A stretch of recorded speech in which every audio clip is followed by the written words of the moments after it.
खैर मकदम में नाज़रीन करम, आप देख रहे हैं अनवार रमज़ान अफ्तार की नशरियात 89 न्यूज़ के साथ। और अब हमें ज्वाइन किया है नए मेहमानों ने ब्रेक के बाद। हमारे साथ मौजूद हैं CEO मोहम्मद सरफराज बेग साहब। आप CEO हैं वर्ल्ड ब्रिज कंसल्टेंट के, आपको खुशामदीद कहेंगे। अस्सलाम वालेकुम जी। वालेकुम, क्या हाल है? खैरियत से हैं आप? अल्हम्दुलिल्लाह ठीक है, रमज़ान मुबारक हो आपको। खैर मुबारक। नाज़रीन हम बात कर रहे थे ब्रेक से पहले, जिस तरह मैडम ने सवाल बड़ा अच्छा पुट किया कि जी बनो काबिल जो है वो कितने नौजवान इससे मुस्तफ़ीद हो रहे हैं, और यही सवाल जो है ना उस्मान साहब की जानिब किया। तो वापस सवाल की तरफ जाते हैं। जी मिस, 67% आपने बताया कि यूथ है हमारे यहाँ। कितना बड़ा गैप है जो अनएम्प्लॉयमेंट की सूरत में हो, एजुकेशन की सूरत में हो, हेल्थ की सूरत में हो, क्योंकि आज का नौजवान वो पुराना नौजवान नहीं है। वो फ्रस्ट्रेशन में आता है कि हमें बुनियादी ज़रूरियात नहीं मिल रही, हमें चीज़ें मिलनी चाहिए, हमें रोज़गार, वो मेहनत करना चाहता है लेकिन अपॉर्चुनिटीज़ नहीं मिल रही। आप कैसे देंगे? पाकिस्तान तो यही है हमारा। जी बिल्कुल ऐसी है। देखें, बुनियादी तौर पर ये है कि हमारा जो यूथ है ना, उसको बहुत कुछ आता है, समझदार यूथ है, उसके पास अपॉर्चुनिटीज़ हैं, लेकिन उन बेचारों को पता नहीं। सही, ऐसा नहीं है कि दुनिया में इस वक्त अपॉर्चुनिटीज़ नहीं है। इस वक्त IT सेक्टर को आप देख लें तो बहुत ज़्यादा जॉब्स अवेलेबल हैं। आफ्टर AI के बाद ये जॉब्स और ज़्यादा हो गई हैं। लोग कहते हैं कम हुई हैं, हालांकि ज़्यादा हो गई हैं। इस लिहाज से ये है कि हमें अपनी यूथ को एक डायरेक्शन देनी है। तो हम यूथ को हुनरमंद बना रहे हैं। हम ऐसे कोर्सेज लेके आ रहे हैं जो कि आसान भी हैं, और ऐसी यूथ जिसका प्रेयर IT स्किल भी ना हो, लेकिन सिर्फ उनको कंप्यूटर चलाना आता है, मोबाइल का यूज़ करना आता है, वो कोर्स भी कर सकते हैं। जैसे हमारे बेसिक कोर्सेज हैं, जैसे कि ग्राफिक डिज़ाइनिंग है, डिजिटल मार्केटिंग है, UI UX डिज़ाइन है, वीडियो एडिटिंग है, ऑनलाइन शॉप, अपना स्टोर बनाना शॉपिफाई के ज़रिए। बिल्कुल, ये हमने बच्चों को बहुत ज़्यादा सिखाया। ख़ासतौर पर बच्चियाँ जो हैं ये कोर्स करती हैं, बहुत ज़्यादा करती हैं। और हमारा प्लान ये होता है कि आफ्टर दिस कोर्स ये नहीं है कि बच्चे चले जाएं, बल्कि हमारे पास हमारी मौजूदगी में वो अपना स्टोर बनाती हैं। अच्छा, बना के अपनी सेल एक जनरेट करके फिर हमारे पास से वो लोग जाते हैं। कितने कोर्सेज करवा रहे हैं आप इस बनो काबिल के तहत, और ख़वातीन को भी मौके महदूद मिलते हैं, तो आपने कितना हिस्सा इसमें ख़वातीन का रखा है कि वो मुस्तफ़ीद हो सके आपके इस कोर्स के साथ? हमने कोई ऐसा जेंडर स्पेसिफिक नहीं है, ठीक है, बल्कि हमारे पास बाज़ कोर्सेज में ख़वातीन ज़्यादा आती हैं, ठीक है, मर्द कम आते हैं। यानी मेल फीमेल का रेशियो आप कहें तो तकरीबन इक्वल है। सही। बल्कि ज़्यादातर जो हमारे ऐसे कोर्सेज, क्योंकि ये IT का जो लिंक है, इसमें जो आपको काम मिलता है वो ऑनलाइन मिलता है ज़्यादा से ज़्यादा, ठीक है। इसलिए बच्चियां जो खास तौर पे जो घर में अपना, और ऐसी ख़वातीन जो कि हाउस होल्ड ख़वातीन हैं, बच्चों के साथ हैं, वो भी हमारे इस कोर्स से मुस्तफ़ीद होते हैं। इसलिए टोटल हमारे पास 17 कोर्सेज़ हैं। बेसिक कोर्सेज़ भी हैं और एडवांस कोर्सेज़ भी हैं। देखें, जो एजुकेशन सेक्टर पर आता है इंडस्ट्री में, वो गैप रहता है। हम चाहते हैं कि वो गैप भी कवर किया जाए। और हमारे पास तकरीबन कोई 70-80,000 बच्चे ऐसे होते हैं जो कि ग्रेजुएट होते हैं। उनमें से बहुत ज़्यादा ऐसे होते हैं, समझें कि सिर्फ 30% ऐसे होते हैं जो कि एक्चुअल जॉब की तरफ जाते हैं। बाकी जो हैं उनको समझ नहीं आती या उनको जॉब ही नहीं मिल पाती। तो हम चाहते हैं कि ये वो सेक्टर है कि अगर हम उनको कैच कर लें, उनको ज़्यादा हुनरमंद बना लें, वो जो वीक एरियाज़ हैं उनको हम अगर कवर कर दें, जैसे मन स्टैक है जो लोग जानते हैं, अपना मोबाइल एप्लीकेशन डेवलपमेंट है, साइबर सिक्योरिटी के कोर्सेज हैं, ये हम उनको करवाते हैं। और ये नहीं है कि हम 3 माह में ख़त्म करते हैं, तकरीबन साल के कोर्स भी हमारे पास हैं, लेकिन ये बिल्कुल फ्री हैं। और बच्चे आते हैं हमारे पास, कोर्स कंप्लीट करते हैं, अल्हम्दुलिल्लाह उसके बाद जॉब भी हासिल करते हैं। उस्मान भाई, मेरा क्योंकि ताल्लुक फाउंडेशन से चीज़ें रहती हैं, मैं देखता हूँ कि कोई खाने पे काम कर रहा है, कोई फूड डिस्ट्रीब्यूट कर रहा है, कोई लंगर खाना किसी ने खोल रखा है, कोई हेल्थ पे काम कर रहा है। अल-खिदमत ऐसा इदारा है कि उसने कोई सेक्टर मैंने देखा छोड़ा नहीं है। ये बनो काबिल का ख्याल कैसे आया, इसके बारे से भी देखने वालों को बताइए। अब देखें, बुनियादी तौर पर देखें, ज़रूरत अब इस समर की है कि हम, एक तरीका है कि आप हर साल उनको राशन दें, ठीक है, वो तो हम दे ही रहे हैं, लोग देते हैं, हम देते हैं, लेकिन क्या उससे कोई भी नेशन डेवलप होती है? नेशन कभी डेवलप नहीं होती। सही। नेशन तो तब डेवलप होती है जब उनको हम स्किलफुल बनाते हैं, अपने पैरों पे खड़ा करें। हम उनको अपने पैरों पे खड़ा करें। तो ये यूथ को अपने पैरों पे खड़ा करने का एक तरीका है। तो हम चाहते हैं कि मैक्सिमम लोग अब डोनेशन करें इस समर पे। देखिए, मेरे माशाल्लाह 3 बच्चे हैं, मैं 3 के साथ एक और बच्चे को भी डोनेट कर सकता हूँ, मैं उसको भी केयर कर सकता हूँ, मैं उसके लिए भी यानी कि पैसे दे सकता हूँ। बिल्कुल, 3 को पाल रहे हैं तो चौथे को भी पाल सकते हैं, और वो कंट्रीब्यूशन है। अगर सब लोग फैसला कर लें कि हमारे वो बच्चे जो कि सीख सकते हैं लेकिन पैसे नहीं है, देखिए अल-खिदमत फाउंडेशन जो है ना, वो लोगों के फंड से चलती है, ये नहीं कि अपने फंड्स होते हैं, लेकिन हम ये चाहते हैं कि वो फंड्स, देखिए लोगों की अमानत है हमारे पास, हम उनको अच्छे तरीके से इस्तेमाल करते हैं। जैसे हम अपना कारोबार चलाते हैं, हम ऐसे कैंपसेस को रन कर रहे हैं बगैर प्रॉफिट के, सिर्फ इस मकसद से कि लोगों तक सही चीज़ पहुँचे। तो हमने ये प्लान किया कि यानी कि लोगों को चाहिए कि अब वो करें, राशन भी दें, लेकिन बनो काबिल के अंदर हमें डोनेट करें मैक्सिमम, ताकि हम नौजवानों को अपस्किल करें, पूरे मुआशरे को अपस्किल करें। यानी ये वो बच्चे हों जो एक दफ़ा राशन देंगे, दोबारा राशन देंगे, लेकिन अगर आप उनको स्किल सिखा देंगे। मैं आपको एक एग्जांपल देता हूँ कि हमारे पास कुछ बच्चे ऐसे भी हैं जिनके पास कुछ खाने के मतलब बेचारे बहुत गरीब फैमिली से आते हैं। तो जब वो कोर्स कंप्लीट करते हैं तो हमारे पास कुछ लोग आए मिठाइयों के डब्बे लेके, क्या हुआ जी, हमारी बच्ची ने आज पहला ऑर्डर पकड़ा है। क्या बात है, खूबसूरत। 30,000 का हमने ऑर्डर पकड़ा है और आके मिठाइयाँ बांटते हैं, खुश हो रहे हैं। अच्छा उस्मान साहब, ये जो आप कारोबार का कॉन्सेप्ट दे रहे हैं ना, ऑनलाइन शॉपिफाई, ये सारी चीज़ें, पहले हमने दुकान खोलनी, मुलाजमीन रखने, लेकिन अब हमने सिर्फ सीखना और ऑनलाइन दुकान खोलनी है और फिर अपनी चीज़ें बेचनी है, एंटरप्रेन्योरशिप की बात करें। अच्छा सर, मुझे ये बताइए कि एनरोलमेंट्स कब होती हैं, कोई ख़ास महीने हैं? क्योंकि बहुत सारे देखने वाले स्टूडेंट हैं जो ये जानना चाह रहे हैं कि अगर एनरोल होना चाहते हैं कब होंगे, प्लेटफॉर्म कहाँ पर है, फीस कितनी है, क्या फ्री ऑफ कॉस्ट है या फिर थोड़ा बहुत हम पे करेंगे, कुछ आप मदद करेंगे, ये डिटेल्स बताइए सर। जी बिल्कुल ऐसे है जी कि हम साल में हमारे 3 बैचेज होते हैं। ठीक। 4 महीने का हमारा एक बैच होता है और अगर एक कोर्स अगर ज़्यादा मुश्किल है तो उसके 2 बैच हम कर देते हैं। ठीक है। ये इस वक्त हमारा बैच चल रहा है, कंटिन्यू है, ठीक है जी। और जैसे ही ये बच्चों के मैट्रिक FSC के एग्जाम खत्म होंगे ना, उसके बाद हमारा मई में नेक्स्ट बैच हमारा स्टार्ट हो जाएगा। ठीक। उसका बाकायदा हमारा टेस्ट होता है, इंटरव्यूज हम लेते हैं, क्योंकि हम ये नहीं होता है कि जो भी आ गया जो कोर्स चाहिए हम उनको पढ़ा दें, ऐसा नहीं है। हर बच्चा हर कोर्स नहीं पढ़ सकता, इंटरेस्ट के मुताबिक, टैलेंट के मुताबिक पढ़ाना है, और उसका प्रियर नॉलेज क्या है उसके मुताबिक हमने सेक्टर्स डिजाइन किए हैं। 4 ग्रुप्स हमने बनाए हुए हैं। बच्चे का हम बाकायदा इंटरव्यू लेते हैं, उसके बाद उस बच्चे को हम अपने पास एनरोल कर लेते हैं। उसके बाद बच्चे का जब वो पढ़ना शुरू कर लेता है, हमारे पास जो फैकल्टी है वो प्रोफेशनल्स हैं, यानी वो लोग जो पहले से ही इस काम के एक्सपर्ट हैं, जिसकी अपनी ऑनलाइन शॉप्स हैं या जो कि अपना सॉफ्टवेयर हाउसेस में जॉब करते हैं, उनको हमने हायर किया हुआ है। हम उनको पे अच्छा करते हैं ताकि वो लोग जो है अच्छा पढ़ाएं। अच्छा, जब ये बच्चे हमारे पास आ जाते हैं, हम उनके टेस्ट भी होते हैं, क्विज़ेस होती हैं, असाइनमेंट्स होते हैं, फाइनली उनके मिड टर्म्स और फाइनल भी होते हैं। 80% अटेंडेंस होगी तो हम उनको हम पास करेंगे। बिल्कुल ठीक। 60% से ज़्यादा मार्क्स होंगे तो हम उनको पास करेंगे, अदरवाइज हम उनको पास नहीं करते। तो बुनियादी मकसद यही है कि बच्चों को बाकायदा स्किलफुल किया जाए। क्या ऑन बात कर रहे हैं, और मैं देखने वालों को ये भी बताऊं कि जब हुकूमत ने अनाउंस किया गजा के लिए, तो बहुत शॉर्ट पीरियड के अंदर इतना फंड्स इकट्ठे हुए, ये एतमाद है लोगों का खिदमत के ऊपर। लोग अगर जब पहला नाम जब जहन में आता है फाउंडेशन को चैरिटी करने के लिए, कुछ शख्स चाहता है कि अपनी ज़कात दे, डोनेशन दे, तो उसके जहन में अल-खिदमत फाउंडेशन आता है। और ऐसे बहुत सारे इदारे जो काम कर रहे हैं, हमारी कोशिश होती है उन फाउंडेशंस को बुलाएं जो सही तौर पर पाकिस्तान में कंट्रीब्यूट शामिल कर रहे हैं। ये सच्चे पाकिस्तानी हैं जो पाकिस्तानियों का दर्द अपने अंदर रखते हैं और लोगों के लिए काम करने की जो लगन साथ लगाए हुए हैं। हमारे साथ CEO मौजूद हैं सरफराज बेग साहब। सर, रमज़ान कैसा जा रहा है आपका, और ये बताइएगा कि जो वर्ल्ड ब्रिज है ये कंपनी करती क्या है और क्या क्या खिदमात अंजाम दे रही है?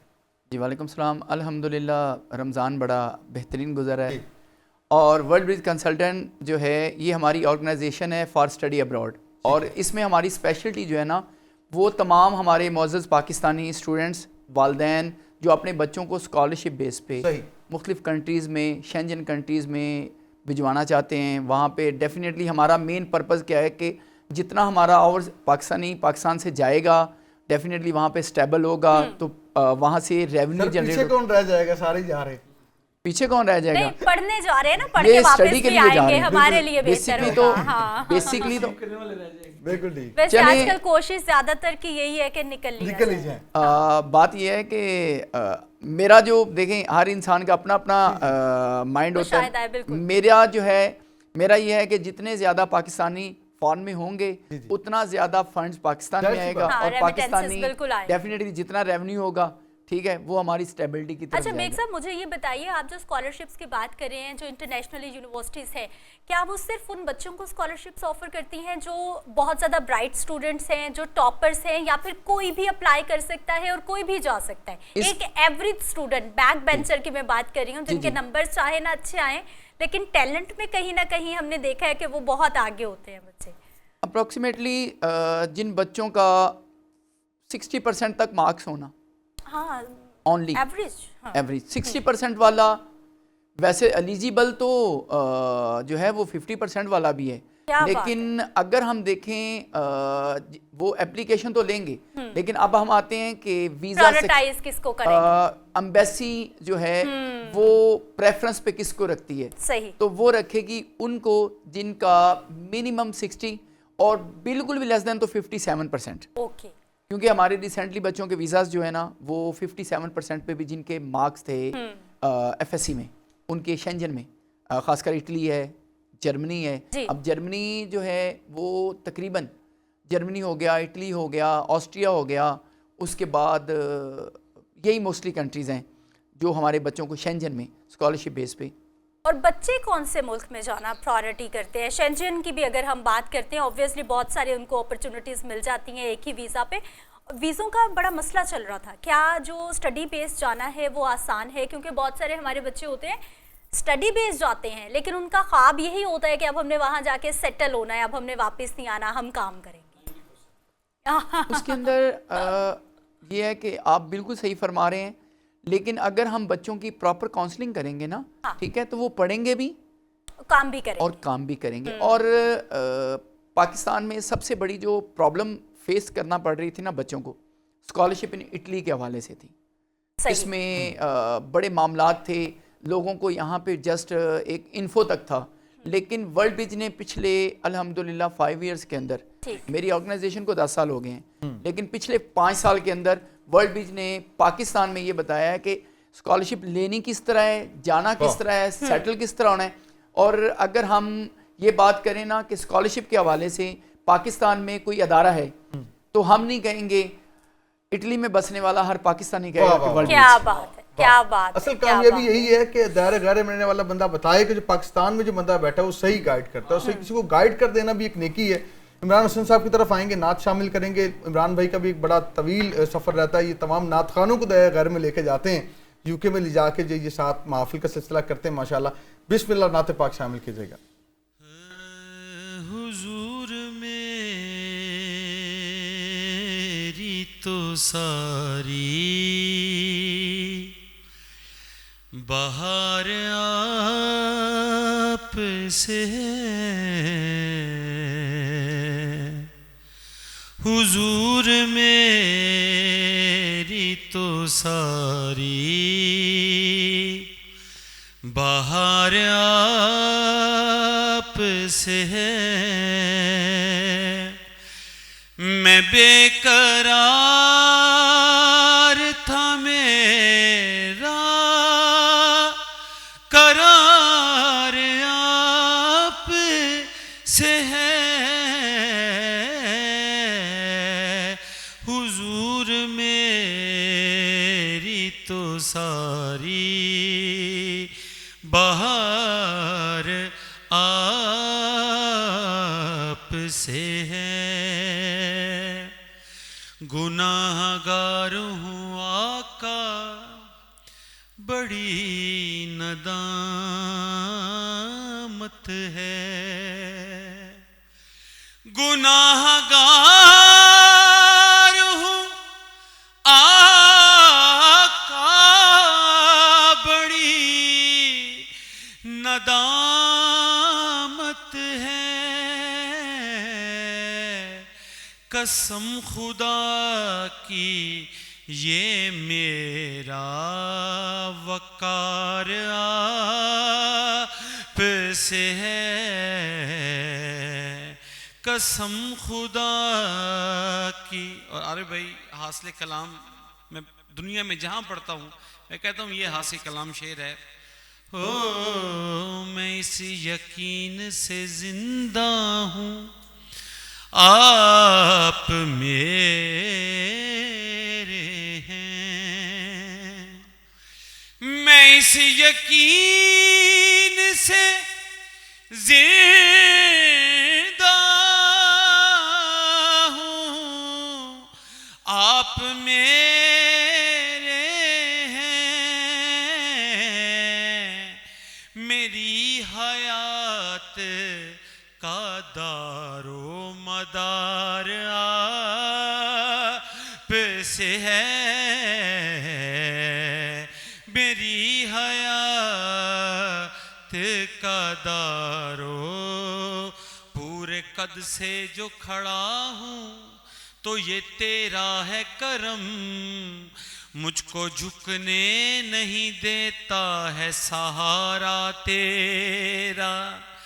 दस्तगीरी मेरी तन्हाई की तूने ही तो की, आका मैं तो मर जाता अगर साथ न होता तेरा, मेरी हयात का दारो मदार आप से है, हुजूर मेरी तो सारी, मेरी तो हस्ती ही क्या है, मेरे गरीब नवाज, मेरी तो हस्ती ही क्या है, मेरे गरीब नवाज, जो मिल रहा है मुझे सारा प्यार आप से है, मैं बेकरार था मेरा करार आप से है, हुजूर मेरी तो सारी। बड़ी प्यारी नात पाक पेश कर रहे थे हमारे दोस्त नातगो शायर रफ़ीक ज़िया साहब का कलाम। ये कलाम ऐसा है पूरी दुनिया में इन्होंने इस कलाम के हवाले से इज़्ज़तें पाई हैं और हर आशिक के दिल की आवाज़ भी है कि हुजूर मेरी तो सारी बहार आपसे है। क्यों ना हो वो करीम आका, वो रहीम आका, वो ज़ात जो रूह ज़मा है, ज़ेब मका है, चारा गरोब कसा है, अदल की जुस्तजू है, सदाकत की हू है, नगमाए अल्लाहू है, वो ज़ात जो हुस्न नज़र है, दुआ में असर है, दलील सहर है, खुदा की खबर है, वो ज़ात जो हुस्न खल्ला के अर्ज़ो समा है, यानी कि मोहम्मद मुस्तफ़ा है। करीम आका का जिक्र जब भी आशिक किया करता है तो उसका चेहरा भी निखर जाता है, रूह को ताजगी भी नसीब होती है। लेते वक्फा और हाजिर होंगे यकीन के साथ कि आप कहना चाहेंगे।